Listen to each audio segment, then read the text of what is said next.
It's time with JMU Hall of Famer Delvin Joyce.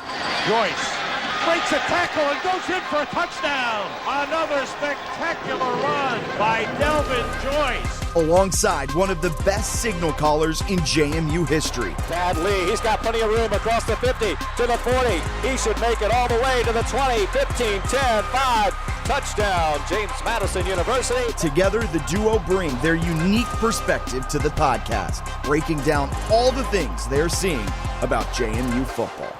This is To the House. Now, here's Delvin Joyce with Thad Lee. What's up, JMU Nation? Welcome to another episode of To the House. I am your host, Delvin Joyce, the People's Choice. I am joined by all-time great quarterback and future JMU Hall of Famer, Thad Lee. What's up, Thad?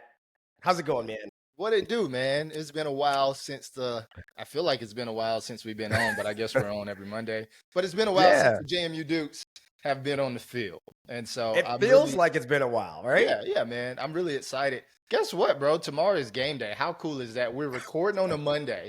Our episode comes out a few hours from now, and we get to watch JMU football in less than like 36 hours, something like that. Bro, I love it, man. I mean, how do you feel about that? Because, like, you didn't have to worry about JMU over the weekend, right? For us, it's kind of work because we're also like watching so that we can have commentary for the podcast.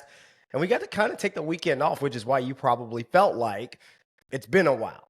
Yeah, right? You know what? I'm excited because one, like, we play tomorrow, but that gives us 6 days to prepare for the next podcast on Monday. So next week is probably going to be the longest episode there is, right? Because we're just going to be talking, bro. We're just going to be talking. And I mean, it almost feels like we should do a podcast maybe Wednesday, but I don't want to give us too much work, bro. I don't want to do that. I was going to say, I don't know. I mean, it depends on how this game goes, right? Like because, we might have to hop in the studio Tuesday night after the game. No doubt. Well, not Tuesday night because it starts at 8 p.m. So it'll be like we might have to hop on Wednesday morning at like 1 a.m. and get it done. Wow. Yeah, let's do it. I'm in, man. Especially, again, I don't know if I can hold my water until Monday. So we got to talk about that off air and figure out what our schedule is going to be. But I guess, obviously this was kind of a bye week. I guess it didn't feel like a bye week to me, but I guess technically it is a bye week. It doesn't feel like a bye week, but it was cool though, because that I do commentary on the weekends, and I'm also the chaplain for Charleston Southern. So I do commentary for the Citadel football games, home football game. There was not a home football game for the Citadel, but there was a home game for Charleston Southern University. And one of the cool things I got to do is, one, it was a thrilling game. They won on the last. They blocked a field goal to win the game, which was no amazing. kidding. So they won by one. Their third win of the season. It's been hard to win at Charleston Southern. But the cool thing is I got to meet a head coach this week, a head coach that we are all probably familiar with. I got to meet the head coach for Liberty, Jamie Chadwick. And that was really cool. That was really cool meeting him. We talked for about 5 minutes or so, talked about Liberty, talked about JMU. He used to coach at Charleston Southern before he went to Liberty, I think. And so they were honoring their 10-year reunion when they won the championship. And so I got to see him interact with his old players and now their families, their babies and stuff. And so you really had kind of like a humanistic side of things when it comes to coaching. I know it's a rivalry. I know it's fierce. I know we don't like Liberty, but at the end of the day, people are people, and it was really cool. And I'm in the business of people helping out teams and helping out people. So it was really cool to meet coaches. Yeah, because it's been a rough year for him. I think I just read where he lost some recruits that decommitted, and so man, it's been a rough year for Liberty, but it was cool to meet Coach.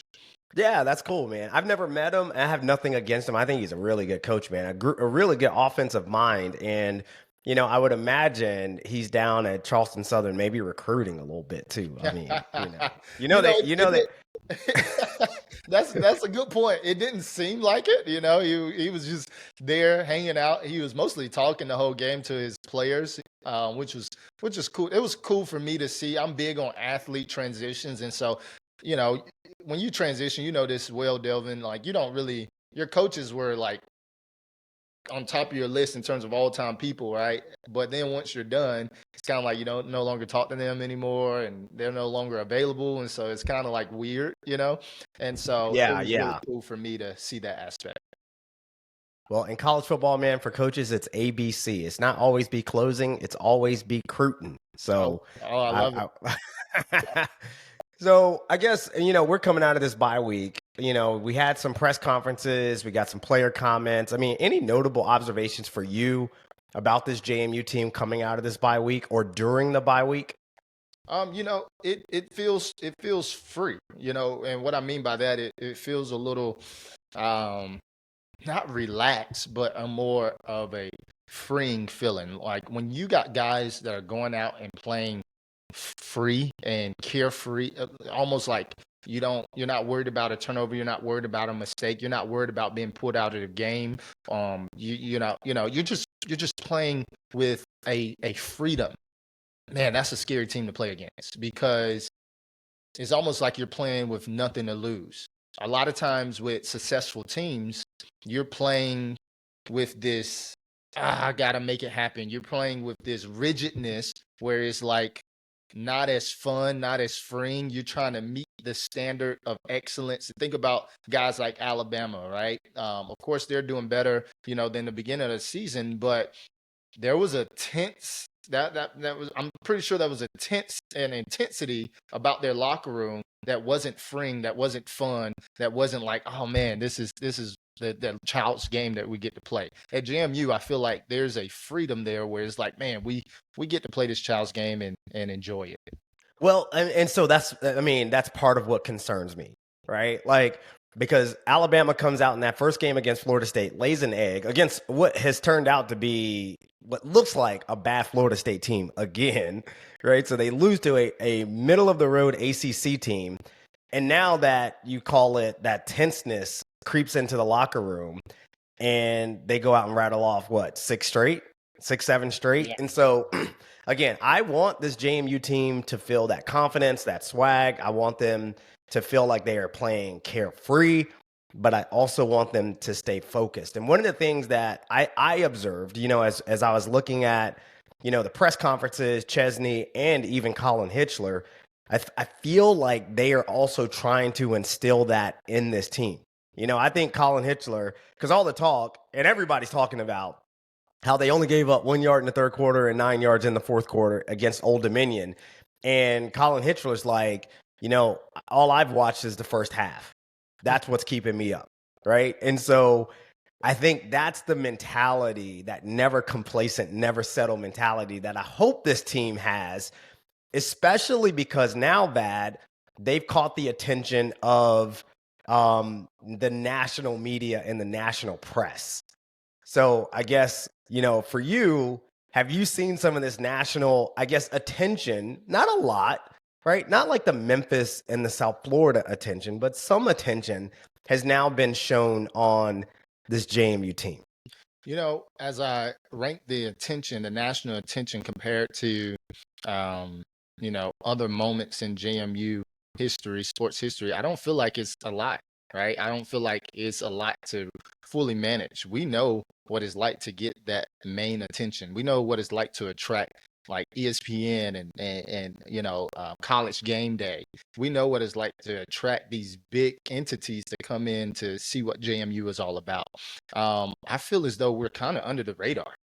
Even though I don't know if it's because of the Sun Belt, is not performing extremely well, or there's attention on other teams. There's some other, teams that are doing really well, but I feel like we're kind of under the radar, which keeps our edge, which keeps us focused, which keeps us on task for one day at a time, not looking forward to tomorrow, not looking forward to, oh, there's that big game that College Game Day is coming through, or there's a big game where, whatever. Like we've been on ESPN, and we've been able to take care of business. So I feel like we've had attention, but it's not the attention compared to the attention that we're going to have when all of our goals and expectations come true at the end of the season. I got to say, historically, we have not performed well when the national Which is spotlight great. is on us in that Yeah. way. I mean, we haven't. I mean, because the first college game day, that Richmond game, I think you were the starting quarterback in that game. No doubt. Man, you got a lot of history with JMU, Vat. Yeah, only 2 years though. Only 2 years, man. I wish I had more, but 2 I years. know. You would have broken every record on the planet, but We ain't even gonna get into all of that. Top quarterbacks and JMU history and all of that stuff, man. I'm not even going on 2 years. I'm going off a year and a half actually. yeah, that's right. Anyway, I get a little get a little bit in my feelings about that, but it's all good. It's all good. I love it, man. But that game, we got college game day, first time on campus. We go out and lay an egg. I mean, not really an egg. We laid an egg on defense. Offense played lights out. Yeah. And then I still hold true that we would have won that game had I stayed healthy. But I got into an argument with a Richmond guy like 5 years later, and he was like, "Bro, y'all are gonna lose regardless." I'm like, "All right, you kidding me? Get out of here." Anyway, let's keep going before I get distracted. Yes. Oh man, a hit dog will holler, won't he? And then so then also the App State college game day experience, right? National spotlight. Everybody's talking about us because we're 11-0 and we got all this, or 10-0 at the time, I think, and just had all this hype. And so I'm watching college game day on Saturday. And of course, they're talking about the college football playoff landscape. They're talking about the undefeated teams and the one-loss teams. And to your point that, JMU is flying under the radar because in the group of 5, they got all these teams, these one-loss teams. And then right at the bottom of the screen, they had the little JMU logo. And Kirk Herbstreit, to his credit, because I feel like Kirk Herbstreit is a big-time college football homer. Like he is an SEC Big Ten homer, much like you, Vat. I mean, I don't know if our listeners have picked up on this through, 10 episodes of To the House. You're kind of a SEC kind of guy. I mean, you love the SEC. I'm not going to get into it, but you do kind of cape for the SEC a little bit.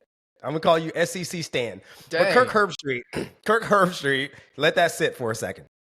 But Kirk Herbstreit says there's this team down here, and he points at JMU. And he says, this is a team that can be in the conversation, right? And so now what you see is a little bit of media hype. The group of 5 guys, who I love their podcast, they got us in I think ranked number 3 in the group of 5 right now. And, also we're receiving more votes in the AP poll. We got 9 votes this week. We didn't even play, and we got 3 more votes in the AP poll than we got last week. And then again, in the coaches poll, I think we got 18 or 19 votes, top 25 votes. So I guess that when you think about the overall college football landscape and we think about the Sun Belt right now, I guess where do you see this JMU team right now going into this Texas State game? Yeah, going into this Texas State game, I believe that JMU just continue to have to take care of business. Leave the rankings for us and other people to talk about. But I believe that if JMU take care of business every single week, then we have unbelievable chances of I'm not even going to say it, but we have unbelievable chances to do big things at the end of the year. And not just any bowl game, but the marquee playoff, I am going to say it, the marquee playoff positions. And but it's up to us to take care of business every week. Going into this week, we're not just playing. We want to play beyond. I think Coach Chesney at the beginning of the year, he talked about preparing in a standard beyond just JMU and beyond the Sun Belt Conference. It was more about, hey, we want to prepare as if we are SEC. We want to prepare as if we are the NFL. We want to prepare that next level. I think you used the word next level type of preparation. And so here is where you put action towards your words, right? Is actions over words at this point, where JMU not only have to take care of business, but we need to ensure that we are hitting on all cylinders. I like our defensive line that have have progressed throughout the season, and these guys have gained extreme confidence going up against our opponents. You know, like a Aiden Gobira, who hasn't played a lot of football, but now all of a sudden he's playing football, and now he's drawing attention. Getting to the quarterback. Guys like Xavier Holmes. I wanted to see more out of him, and he's holding it down, and he's getting better each and every week and getting to the quarterback. And so I believe that we have improved as a team. I believe that we have improved as a offensive unit, an entire offensive unit, not just one dimensional, not just our run game, but also our pass game. There has been an emphasis on our pass game as of recent, simply because we needed to develop that, taking the top off of the defense. Now, all of a sudden, we have attention from, teams that we can get the ball downfield. And I truly believe, in our quarterback who, has shown why he is the guy. Not just the guy for JMU, but the guy that can lead this team towards a great path. And I believe that we've trusted him a little bit more. So in terms of JMU, in terms of going forward, I do like going into this week, this Texas State team, they are coached well. I believe, GJ Kenny, I believe that's how you say it. I believe he is a phenomenal coach. I'm not sure if he's going to be at Texas State next year this time. Fun fact, him and I shared a locker room together in the CFL for the Saskatchewan Roughriders. So get out of here. Yeah, we both are quarterbacks. And so I'm in connection with him. We don't talk a lot, but we follow each other on IG, and we have each other's number and everything. And we don't talk a lot, but I do think he is a phenomenal offensive-minded coach.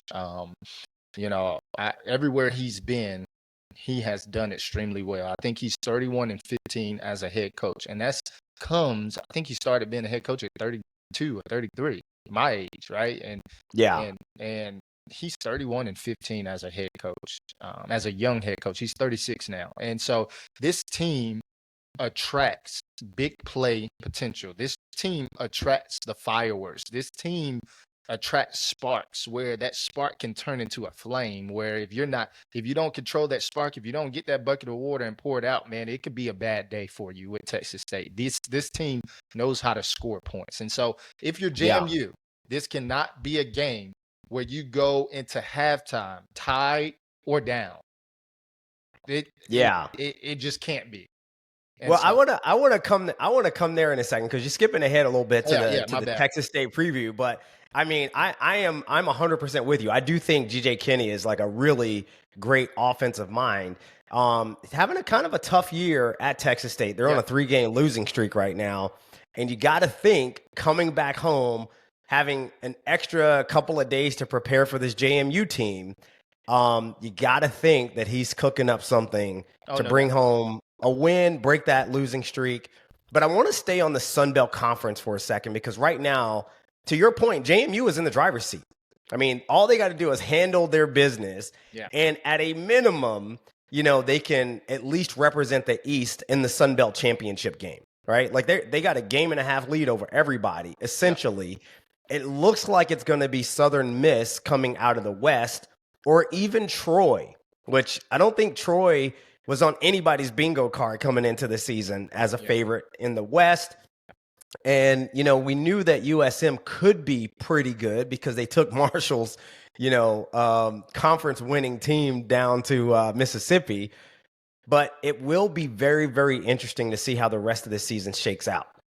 Now, when you look at the rest of the G5 landscape, I know you don't watch a lot of college football on Saturdays outside of the SEC because you're SEC stan.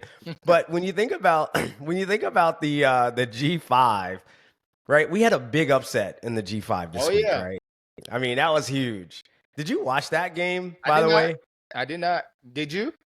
I watched it from start to finish. Tell me. And I got Tell me. It was, I mean, it looked like South Florida was just going to run away with it, because I think South Florida went up like 2 scores late in the game.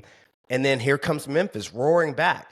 And inexplicably, Memphis scores a touchdown that would put them within 7 points of South Florida if they kick the extra point, and for some reason they go for 2 and they don't get it. I don't understand that. So if we have a listener who is watching our show who can go into our comments on YouTube and explain to me why in that situation Memphis would go for 2 when kicking the extra point, Vad, literally puts them down 7.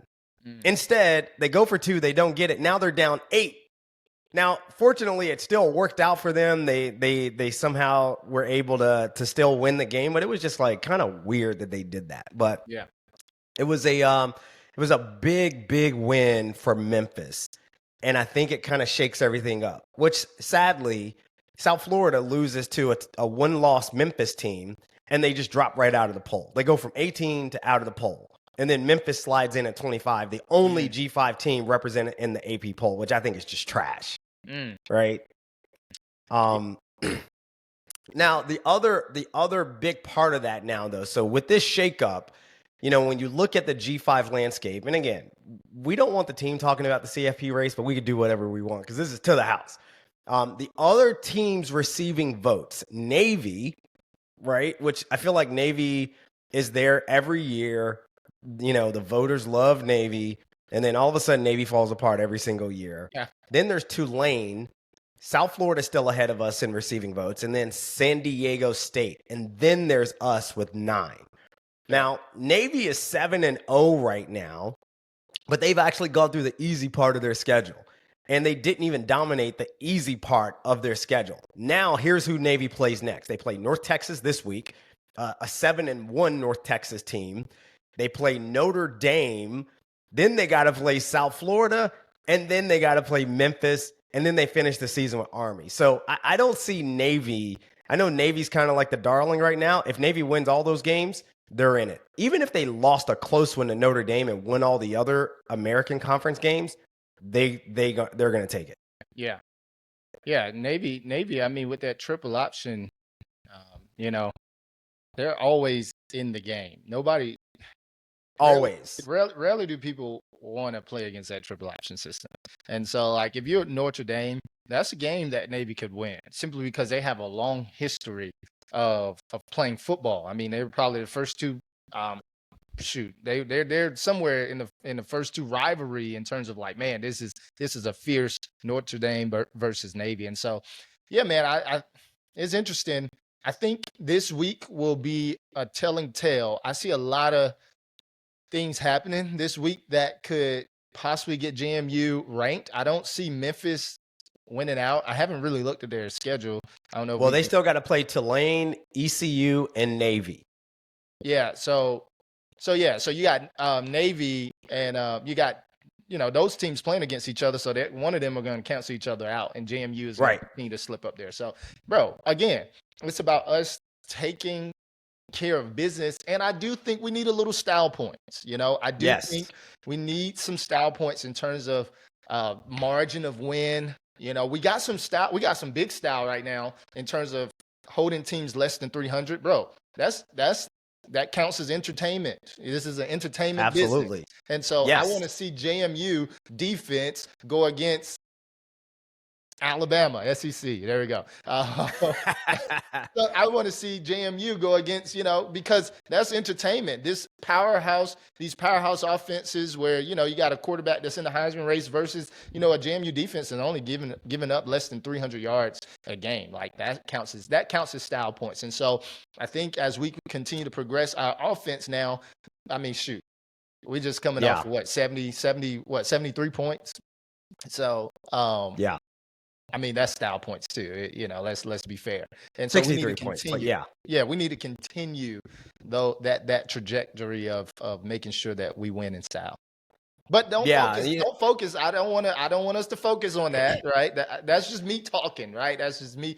Let's not focus because we know that the people watch To the House podcast. And that's right. And when I say the people, I mean like the big people, the people that's calling the shots. We know that they watch.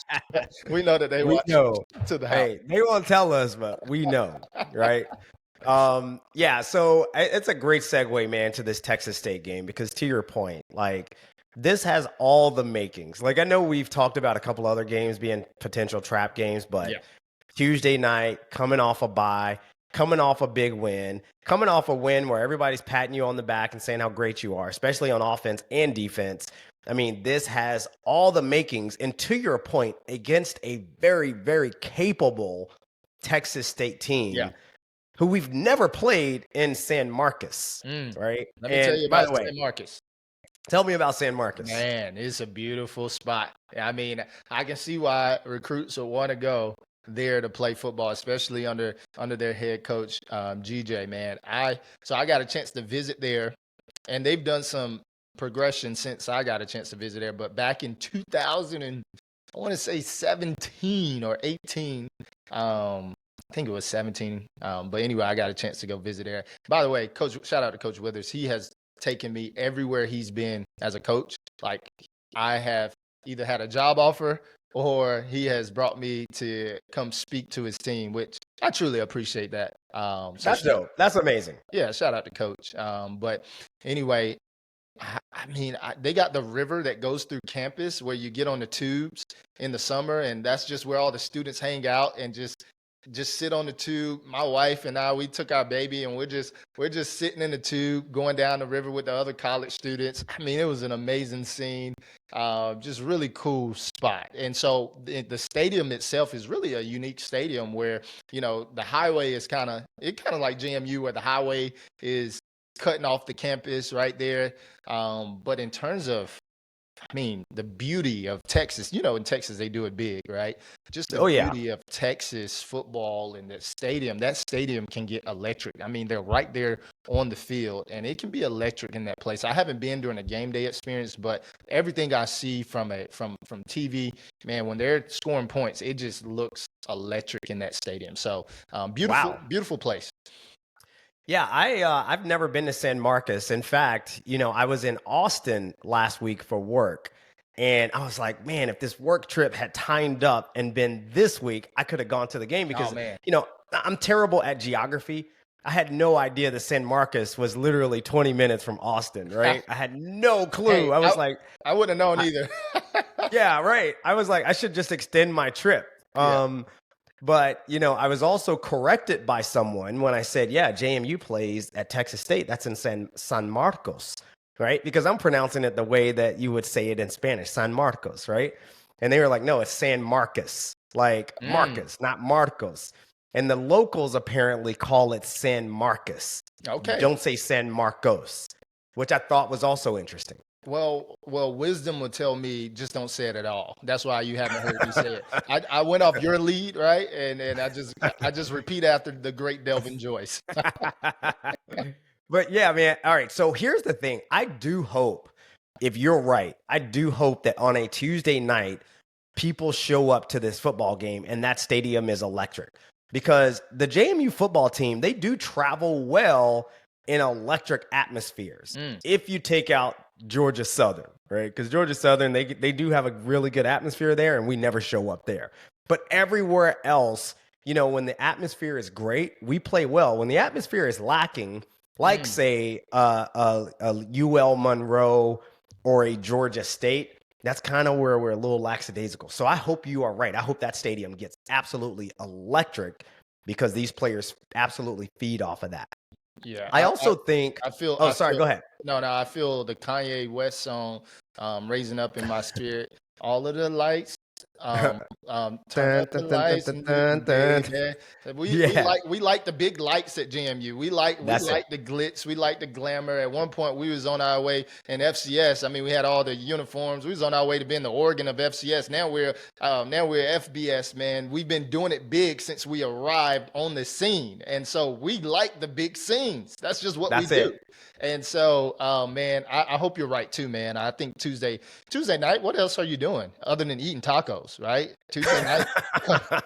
I mean, there's no better place than San Marcos on a Tuesday night, Taco Tuesday. Let's get it going for JMU and Texas State. I think it's going to be a big production.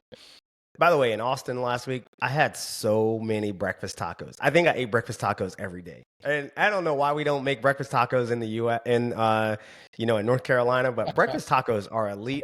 I had amazing brisket and barbecue at Terry Black's.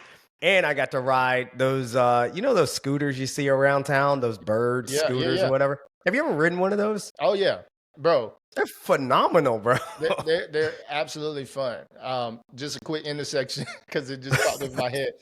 My dad, my biological father, he was in prison for a long time, and anyway, that's a whole nother story for another day. But we hung out one day, and he's like the 60-year-old man, right? He's never ridden one of these things. He's like, what is this thing? And blah, blah, blah. So I put some money in it for him, and I was like, I want to see this old man, bro. It was like he was a kid. I mean, it was phenomenal. It was a great father-son experience because this dude was like riding around. Like, man, that was fun. You know, he just didn't have that in his childhood, right? And in his adult life. And so, anyway, that was a good memory for me. So when you talked about that, that immediately popped up in my head. Bro, those things are fun, man, and they go fast. It's a great way to get around town. But we always talk about how the bye week comes at a great time. I actually think this bye week came at a terrible time.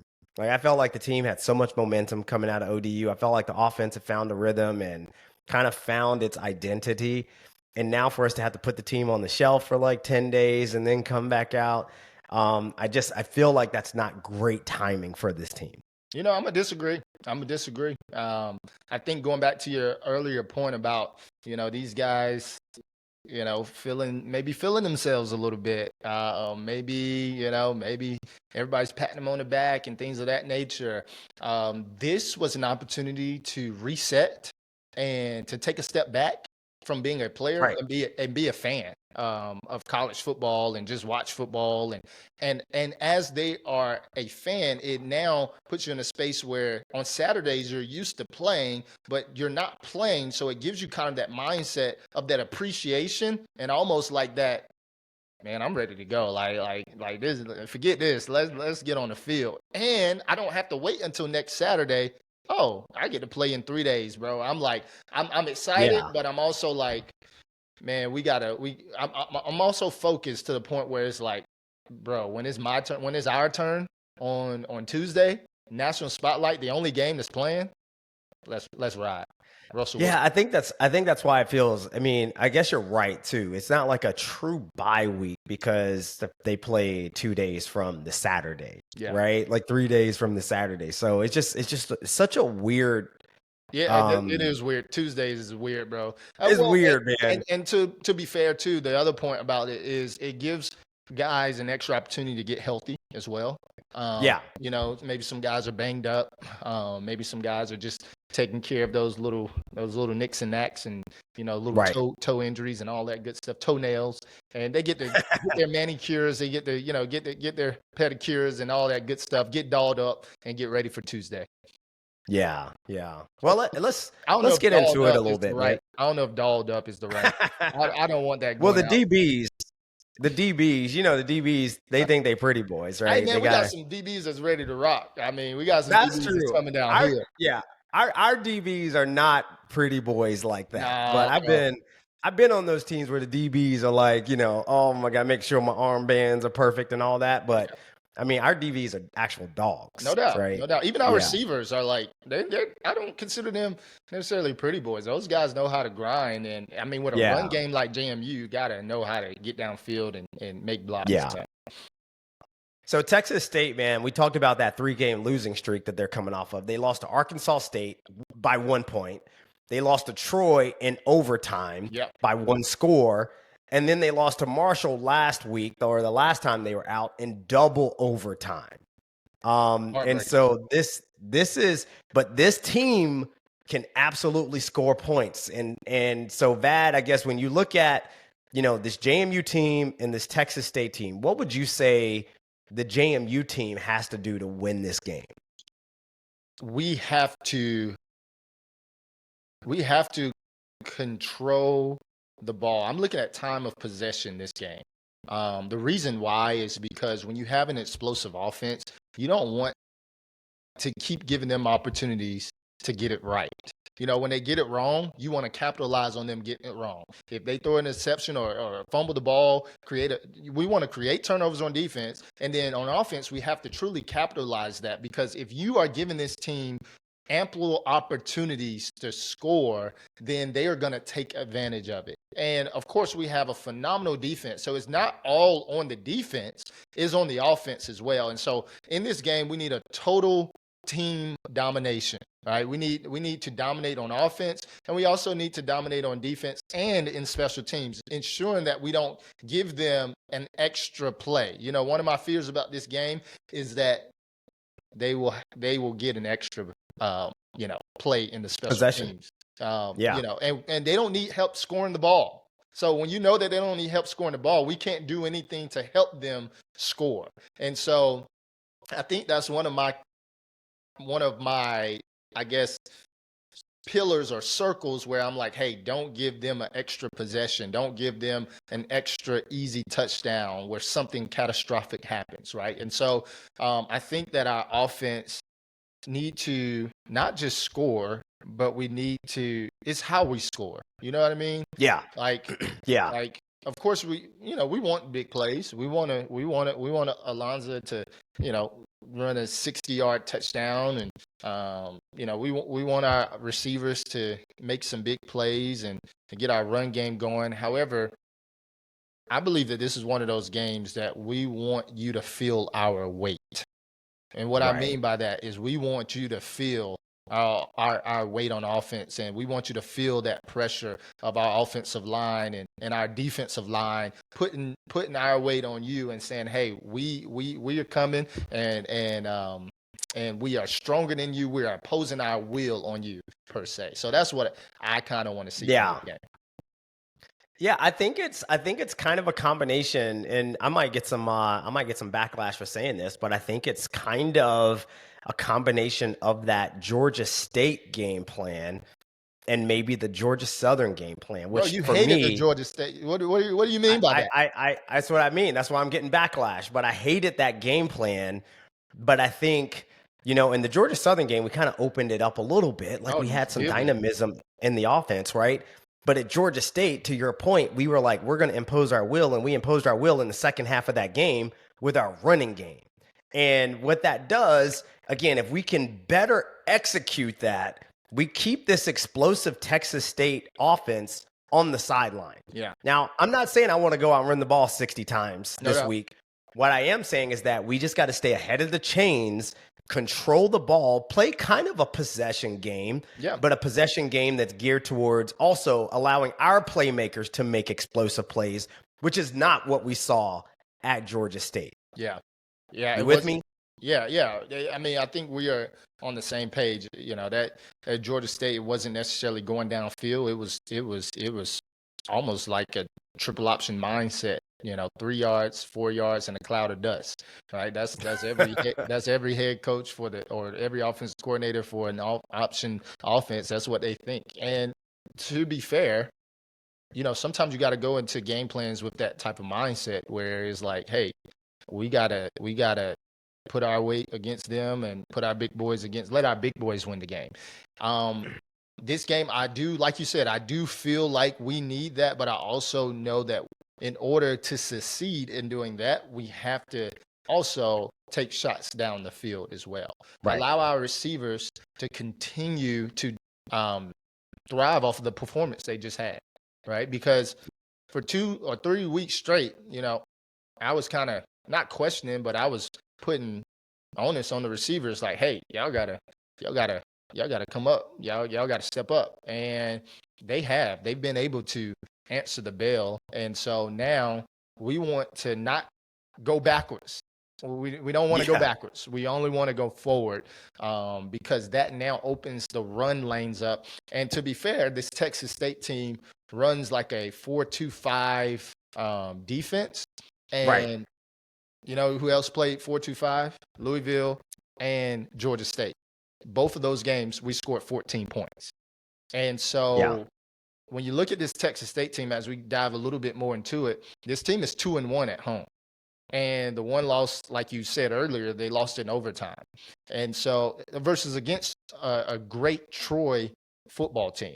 They're leading the conference in scoring with 36 points per game. Yeah. But on the opposite end, you know, you look at Dukes, and we're leading in scoring defense and only allowing 15 points. So somebody gotta Yeah.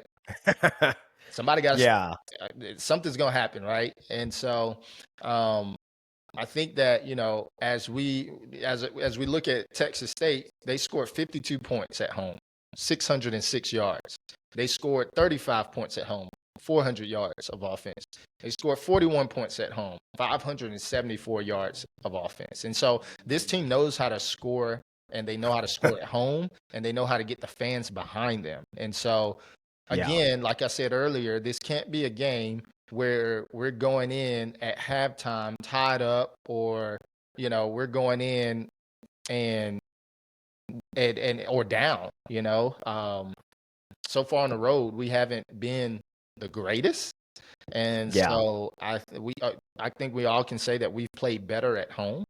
And so this is an opportunity for us to show that we also can take care of business on the road as well.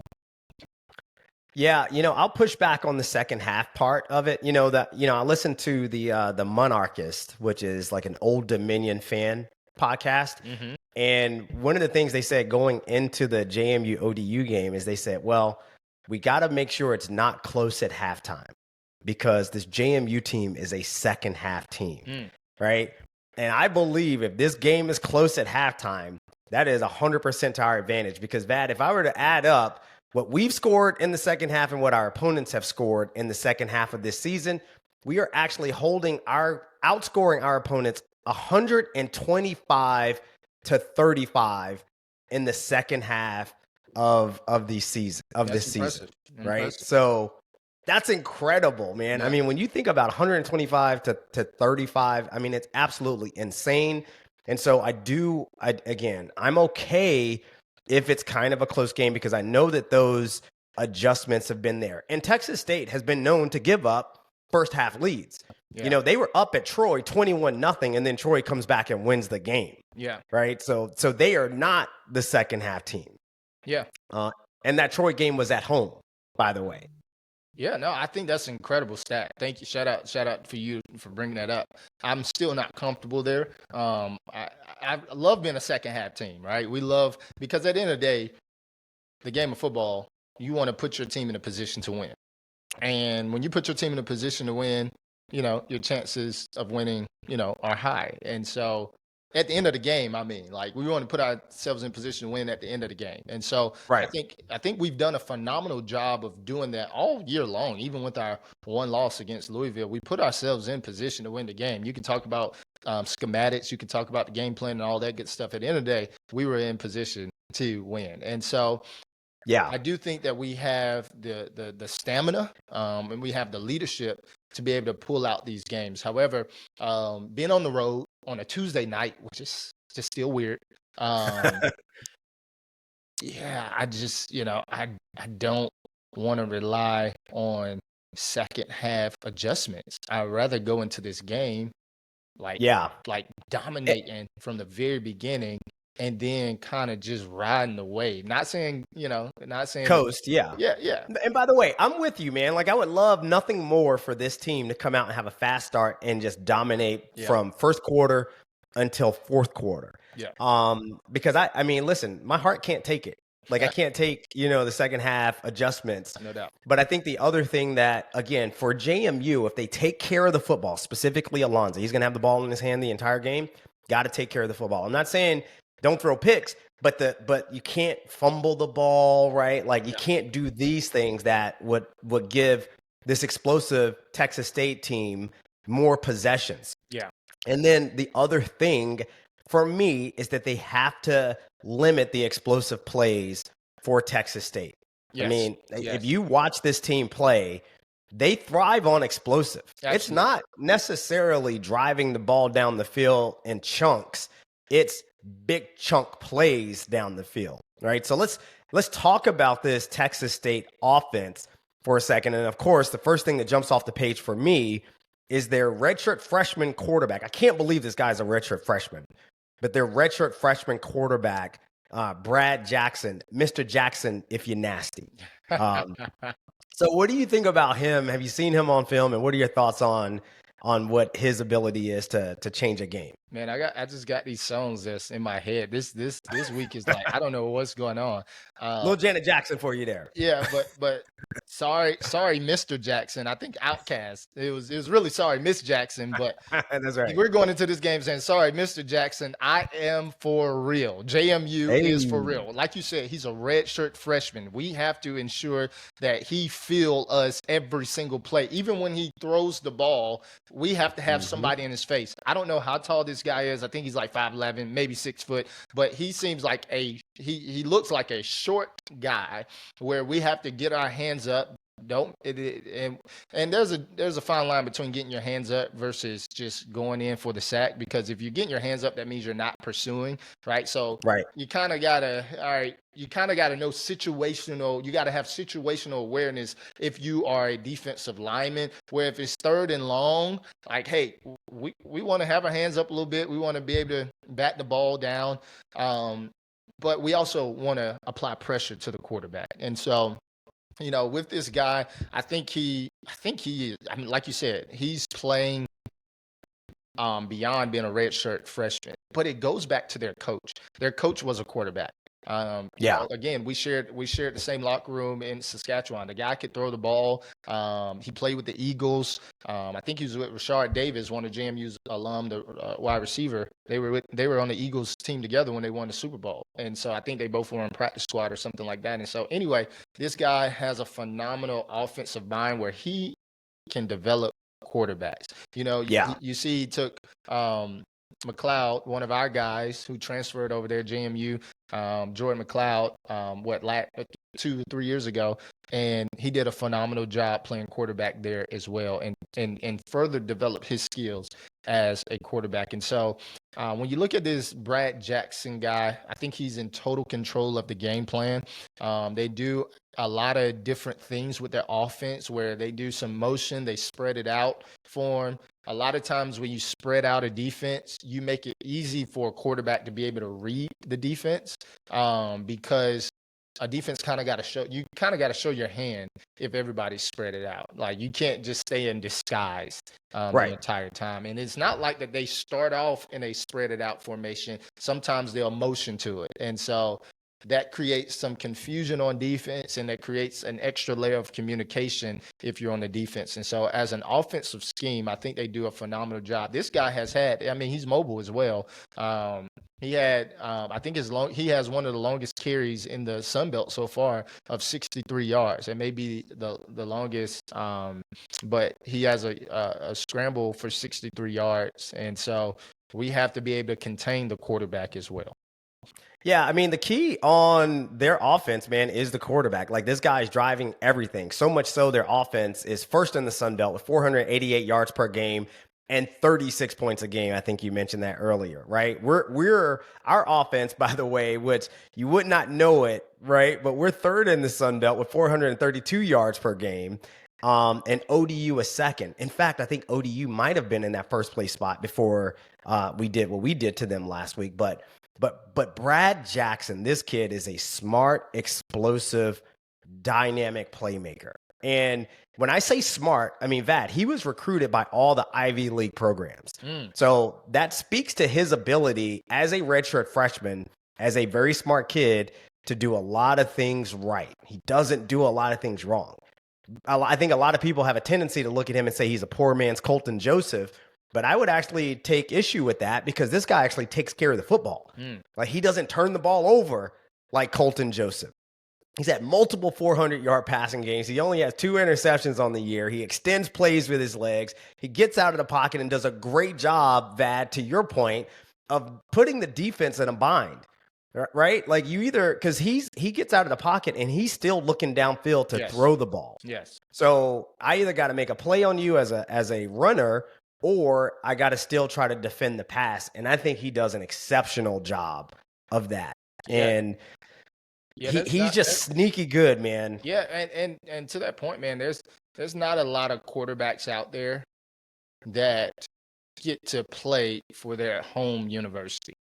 Right. He's from San Antonio, Texas, right down the road. And so, like, you got to know that is so much more meaningful for him every time he gets a chance to play at home. Like, this is like, my family's there, my girlfriend is there, my old coach, my high school coach is there, my old teammates are there. They're looking to me as like, this is where I want to go or what I want to be when I leave high school. And so, you add the extra layer of not pressure, but of purpose. You know what I mean? Yeah. And so that's why I'm really big on, like, man, we got to get to this guy early, because if you develop confidence within this young man, this is just like high school football for him, right? And I'm not saying that, this is, he's not playing big time football or whatever, JMU is not a big time school, but he's been in this environment, and this team is battle tested. They're situational tested. They've been in double overtime. They've been in overtime. They've been in close fourth quarter games. They've been up and lost. They've been up and won, and they've scored a lot of points. And so when you think about the situational awareness of this team, there's not many situations that they have not been in. And so for me, that's kind of scary, because it's like, man, this team knows. They've been there and they've done it. And they've been there. It's not a sense of, oh Lord, here we go again. It's a sense of, man, we learned from this and we're better than this. And like you said earlier, man, they lost by a touchdown here, 8 points here, or whatever. Like, this team could easily be what? 7-1. 7-1. No, they're 6-1. They're 3-4 right now. They could very easily be a 6-1 football team, which I think was the expectation for this team coming into the season. Yeah. The one game that they actually got kind of dominated in, it was kind of close, but the Arizona State game, which Arizona State was in playoff last year, right? And if you're the head coach here, this one is a big resume booster right here. Like, this is, the season hasn't been going well for you. Your name has been mentioned in some big time jobs, but your team is not performing well right now. So you're not, that doesn't look good for the boosters to say, why are we bringing in this guy? He only did this at Texas State. Well, if now it goes, he beat a national spotlight playoff potential JMU team on his resume. Now all of a sudden that's a big booster. So this game, I mean, you can look for them to throw out everything. I mean, everything. Yeah, they're doing everything. They're pulling out. They're pulling out their best mason jars. They're pulling out everything, because you got to be careful on special teams. You got to be careful on the fake punts. Bob Chesney, he did it. Last time they were away, Georgia State, right? We were at 2 fake punts. They're looking at that. Right. They're looking at that environment and saying, "Oh, this team only scored 14 points their last away game." Right? Oh, this team had to go for 2 fake punts just to extend the drive. If you take those 2 fake punts away, we got them. And so this is a confident group going into this game. Yeah, and by the way, you mentioned confidence, man. Their big time playmaker on offense, outside of the quarterback, is a kid named Bo Sparks. You mentioned getting a spark, and that spark turns into a flame. Yeah. Well, I think that spark for them is Bo Sparks. I mean, he kind of looks like Nick DeGeneres, which is amazing. They both wear number 11, but he's a sneaky, fast, athletic kid. I think he transferred from FCS Utah Tech, I want to say, where as a freshman, he was a finalist for the Jerry Rice Award. But they want to try to get the ball in this guy's hands. He's a punt returner. They run reverses. They run screens. He takes balls to the house, bro. He's got 47 catches for 647 yards and 6 tutties this year. And he's just he's a guy that we got to watch on defense. Yeah. Hopefully we have a game plan for him. Yeah. Their running back doesn't concern me so much, by the way. I don't know if you've seen their running back. He's done a great job capable. So far. Yeah. He's capable. I'm more concerned with our defense, right? I'm more concerned about Jackson getting out of the pocket and making plays with his legs than them actually handing the ball off to Pari, the running back, on an inside zone, Yeah. Like, I'm not concerned about that necessarily. Yeah, they do a phenomenal job in making sure that Jackson get the ball out of his hands. So I think that we can, as long as we keep Jackson in the pocket and make him truly, be a pocket passer, a pocket quarterback, I think we win, right? I think that's a win for us. I'm not saying that he's not capable, because he can dice him up. The guy has thrown over 400 yards. Shoot, man, that's big time. Anytime you throw over 400 yards, hey, man, any day can be your day, right? Because you got a great feel for it. And so our defense need to make sure that he stays in the pocket. And then on their defense, they're not afraid to play man to man. And so I heard you bring up Nicky D. And I think we got to get him the ball, right? We got to. It's cool when you see players. I think I seen his tweet before that last game. He said something like, patience or in due time or something like that. And then he go out there and ball. And then I think, I read some stuff where he's been vocal about, hey, trusting him and getting him the ball. When he's saying those things, he's speaking directly to his quarterback, right? You're not just saying those things to just speak out loud. You're saying those things because you feel like you can be an X factor and a playmaker, for this offense. And so far, he's been right. So far, he has taken advantage of his opportunities. The one-hand catch, that was a highlight. I think that was that Louisville game? That was Louisville, yeah. Yeah, man, I mean, think about things like that. And then last week, coming off of that phenomenal performance, we got to give him the ball. And so I think we just need that consistency. Yeah. We just need that consistency on offense. I think this is such a big game for AB3 in this offense because I feel like you say that every week. No. But I feel like, you got to put 2 in a row together, right? You got to do it. You got to do it twice in a row, right? Because we saw what the offense could do last week. Can we be consistent? And more importantly, can we do it on the road, especially against a team that ranks 9th in total defense in the Sun Belt? They give up 404 yards a game and 31 points a game, right? This team gives up 242 passing yards a game, which is more than the JMU defense gives up in total offense, right? Yeah. I mean, you're right.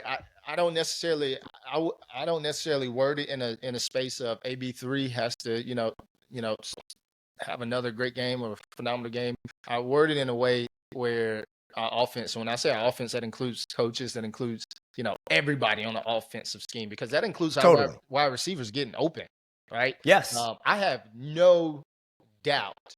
I have not seen a lot of passes this season where Alonzo Barnett III has just straight up missed, right? I have seen more impressive passes where, like, how did he fit that in there? Or, man, that was a beautiful ball on the sideline. That was a beautiful. Well, he's had a couple where he's missed. No doubt. And there's some that's in my mind, but there's been way more. As a quarterback, you're gonna miss. Like, yeah, no doubt. Now. Like, hey, you're gonna miss. But as long as you can make it, it's like being a basket. It's about shooting three pointers, right? Steph Curry, he's gonna miss, but he's going to continue to take shots. And so as a quarterback, I think that our quarterback, we have built a game plan around him and built the confidence to, let him loose, where now it's about like him continuing to take shots. And, if he misses every now and then, I'm totally fine with that. I know JMU fans, I played quarterback at JMU, and man, when you miss, it's like feeling like the world's worst quarterback. They let you hear it, like, just run the ball, just all of that stuff. Man, hey, it comes with it. But one thing, this guy has been battle tested. This guy has gone through just about every situation as well.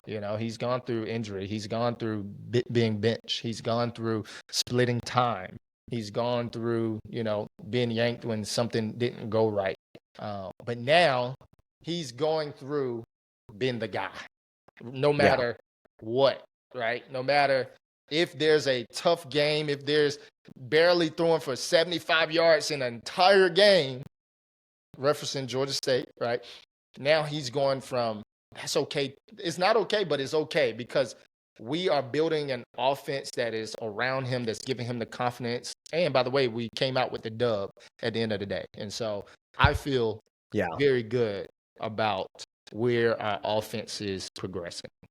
Yeah, same here, man. I think the point that I was trying to make is that I want to see the consistency. Yeah. Like, I want to see you do it 2 weeks in a row. Absolutely. And the advantage that we have is that defense travels, right? Like, our defense is going to travel well, right? Offenses don't travel so well a lot of times, but our defense will travel.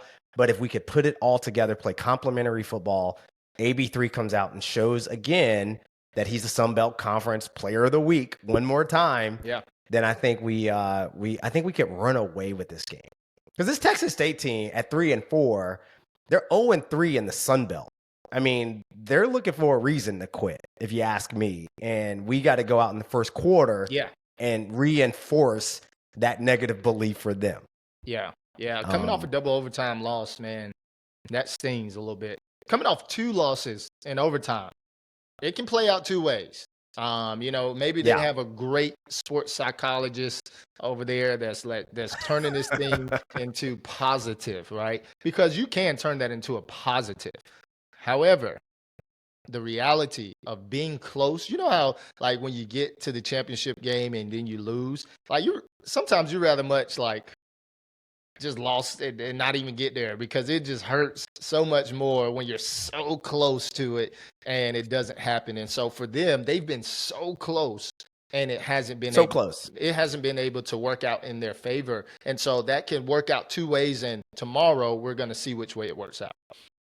Yeah, and by the way, they've made some plays on special teams. Yes. A lot of those plays have gotten called back. Like, returns for touchdowns, big returns, big plays, and like they've gotten called back. And the conspiracy theory that I'm hearing on some of the Texas State podcasts is that the Sun Belt referees are biased against them because they are bolting for the Pac-12, right? So because this is their last season in the Sun Belt, so so that's the conspiracy theory. In these close games, they're losing because the officials don't want them to win because they're leaving the Sun Belt. That's hilarious, but I mean that's an easy setup, right? I mean, I would be on that train as well. Oh, 100%, 100%. So, man, complimentary football. I can't wait. And I'm going to have a little watch party with the fam. I don't do watch parties. I know the Charlotte Dukes, they're having a watch party at some restaurant. Last time I went to one of those watch parties, bro, we gave up the playoff game to Sam Houston State during the COVID year in that weird spring season. And I vowed I'll never go to another watch party. I got to watch this game in my house. And the drinks are free, and it's just free food, everything. And I can go crazy, and my kids don't judge me for going crazy in my house. We should have a Manning cam. The Manning brothers. I'm down. They stream the game, right? I said I was going to do it one day with my wife. One of the things that's so hilarious, I took my wife to a game, and she was so disappointed that there was not a yellow line on the field to show the first down.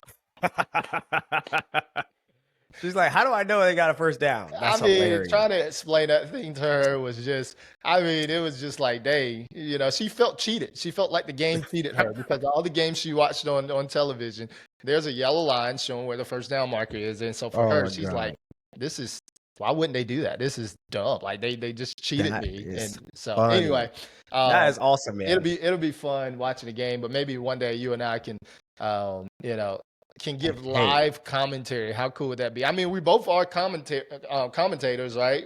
I'm down, bro. Let's do it. I'm in on that. I come up with all the ideas. You're the one with the execution. Yeah, so I just call the shots and deliver you the ball. The ball, they snap it to me, then I just hand it off to you, and then we go. Let's go. I like that, man. So now we got live to the house at App State pregame show. And we got, the to the house cam during a live broadcast for an away game. I'm in, man. Hey. All right, Vat. You know what time it is, man. It is time for What You Talking About, Willis. Let's go. What you talking about? What you talking about? What you talking about? What you talking about, Willis? All right, so my What You Talking About, Willis this week is not really a What You Talking About, Willis. It's more of a what you doing, Willis.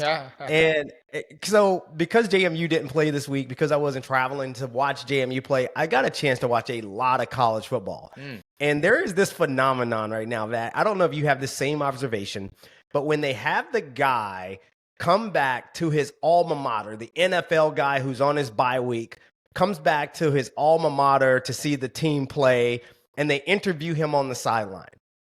The biggest observation I have had is that 99.9% of the time, that alum who's back on the field, the NFL guy who's on the field for his alma mater, is not even wearing the alma mater's colors, right? They're wearing some designer. Oh, they swagged out. They swagged out, bro. You wearing designer clothes and and I'm like, bro, how hard is it to just put on an LSU shirt and go on the sideline and represent your school? Like, do you really want to wear Louis Vuitton that bad that you will not wear your school? And by the way, I'm not saying LSU specifically. I mean, I saw it all across college football this week. Yeah. These guys not at least wear the school colors. Like, if you're going to wear Yves Saint Laurent or something, designer clothes, at least make it your alma mater's colors. Yeah. So again, I'm big on school pride, man. I love JMU. You'll never catch me at a JMU football game not wearing my team's gear. So what you doing, Willis? what you doing, Willis? I love that. Instead of what you talking about, what you doing. Well, that's phenomenal. I don't have a what you talking about, Willis, per se, but just interesting, like in terms of, I think I seen a tweet. I didn't even save it or even look at it, but it was just talking about JMU opponents and how like the JMU opponents record. It was a combined opponents record. It was pretty bad. I can't even remember, but it was pretty bad. And it was just like, hey, this is not faring well for JMU. And so in terms of like being a fan, like I guess we need to be being a fan of the Sun Belt to like get better. Like what are we doing, Sun Belt? Like, it ain't what you're talking about, Willis, but what are we doing here? Because I've talked about this. You talk about it all the time. Like, you talk about it all the time. And I'm like more like, man, forget those other teams. It's all about just JMU and what we're gonna do and all of that. I like how that rhyme. It's all about JMU and what we're gonna do. But like, nah, bro. We're not, it's not looking good. And so Well, we need teams like ODU to win out, right? Like ODU is a quality win, right? We need ODU. It would be great if ODU goes 9-3. Yeah. And, we got Marshall coming up. They got a winning record. We got Coastal Carolina coming up. They've got a winning record. And then whoever comes out of the West will have a pretty good record, whether it's Southern Miss or whether it's Troy. And we get a big win in that Sun Belt Championship. All that will stack up to a pretty good resume. To your point, though, up to this point, we don't have a great resume of wins against quality opponents at this point. Yeah. And so what you doing? What you doing, Sunbelt? We need to get it. We need to get it going, right? And it's getting. Man, November is here, bro. Like the end of the season is here. So listen up. SEC Stan is talking. Tell him, Stan. Tell him, Stan. SEC guy, that is hilarious. You are, man. I'm gonna have our producer roll the tape, bro. Every time we bring up SEC, you're like, "Are we really comparing us to the SEC?" That's hilarious. Yeah, I mean, hey, I'm a humble giant. I like to stay humble and let just give it to them, and then we show up, and here we go. All right. Well, in terms of showing out that, why don't you take us to the house this week, bro? Let's go. So here's the thing. You and your word dynamism has showed up on the podcast like every week. I have saved my shepherd until now. I have saved the word until now. One of my favorite worship songs is actually called The Good Shepherd by Joe Barnes. You should check it out if you haven't heard it already. And maybe that's why on To The House podcast, you hear me reference the shepherd and the shepherd staff almost every week. Because for me, it's not just a position, it's not just a title, and not even just a song, it's a way of life. The reason I love that song so much is because a simple but powerful chorus that is forever etched in my spirit is 3 words. I belong here. Right? I belong here. When you know you belong on the job or on the team or in a family, in the community, in the world, and ultimately in eternity, you carry yourself a little bit differently. You take a divine level of ownership. You move with commitment to a purpose rather than a position, but you move to commitment to a purpose much bigger than just yourself. And when you know you belong, you maximize your daily efforts, you show up, you stay consistent, and you don't just play for the moment, you play for legacy.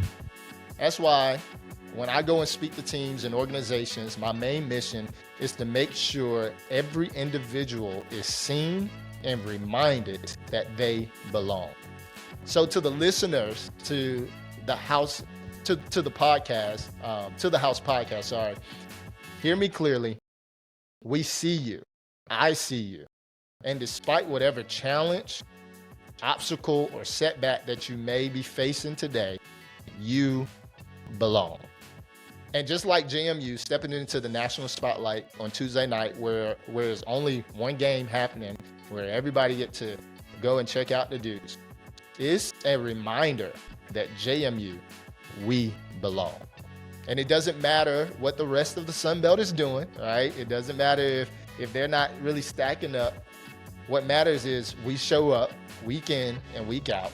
Why? Because we know our value. We know that we belong. And so wherever you are, hold on to this truth, walk in truth, live in your truth, and just know that you belong here. That's To the House. Let's go. Podcast. Let's go. What a word. That was a word, man. You got me fired up on a Monday, bro. Let's go. Now I'm ready to go to work, man, and actually make some money. But also That's where you belong, baby. that's where I belong. But now I'm ready to watch these Dukes play on a Tuesday night, man. That's gonna be so fun, bro. I can't wait, man. Thank you for the word, Bradley. Absolutely. Go Dukes. Let's go to the house. Go Dukes.